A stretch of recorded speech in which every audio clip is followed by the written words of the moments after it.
Have you have you ever looked at your life and suddenly realized you don't really know yourself anymore? Not because something dramatic happened, not because you changed overnight, but because little by little you started becoming the person everyone else needed you to be. You stopped saying what you really felt. You stopped doing the things you loved. You started saying, "I'm fine," even when you weren't. And one day, you look in the mirror and realize you've spent so much time trying to be enough for everyone else that you slowly forgot who you were supposed to be for yourself. This is a story about someone who slowly lost themselves. And maybe, in some small way, this story is about you too. Her name was Maya, and when she was younger, Maya had a very clear idea of who she was. She loved music. She would put on her headphones and walk for hours without needing anywhere to go. She wrote in journals. She laughed loudly. She said exactly what she thought. She had dreams, big ones. Some of them made sense. Some of them didn't. But they were hers, and that was enough. Back then, Maya didn't constantly ask herself, "Will people like this? Will they understand? Will they approve?" She simply did things because she wanted to. But growing up has a strange way of changing us. Slowly, the questions begin to change. Instead of asking, "What do I want?" we start asking, "What will make everyone happy?"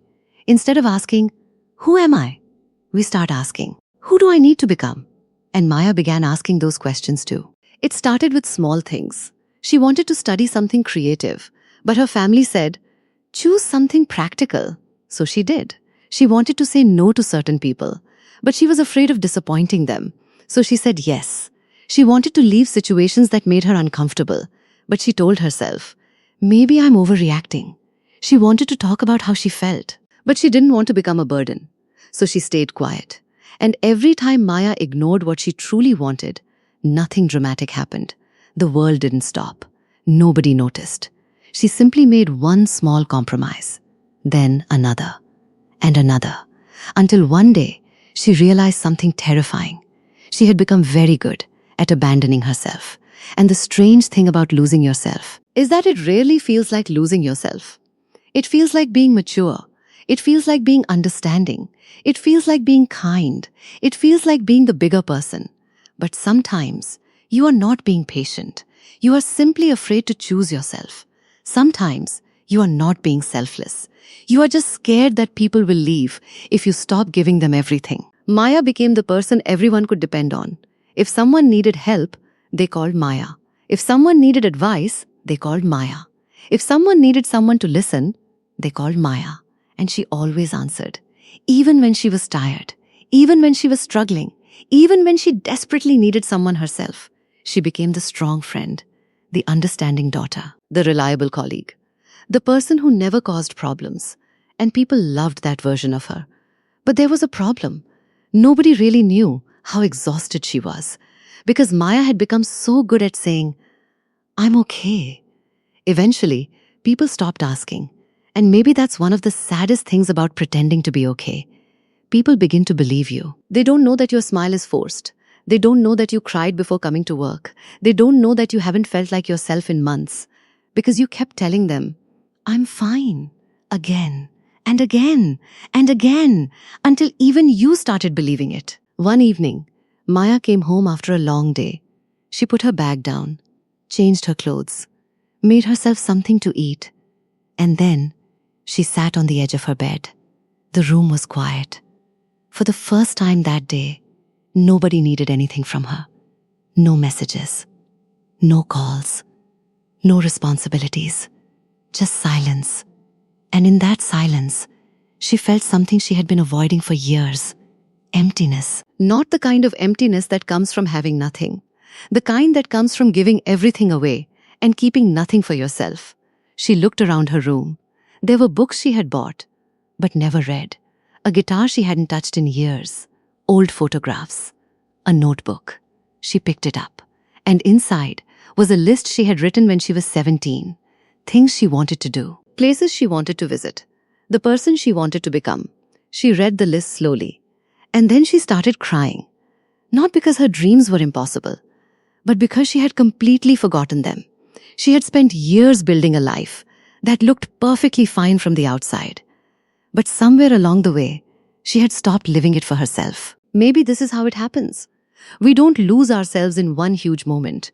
We lose ourselves in tiny decisions. We stop wearing something because someone made fun of it.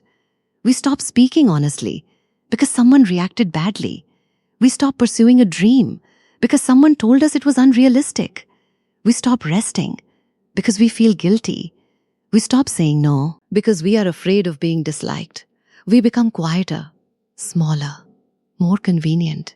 And eventually, we become so used to being everything for everyone else that choosing ourselves feels selfish.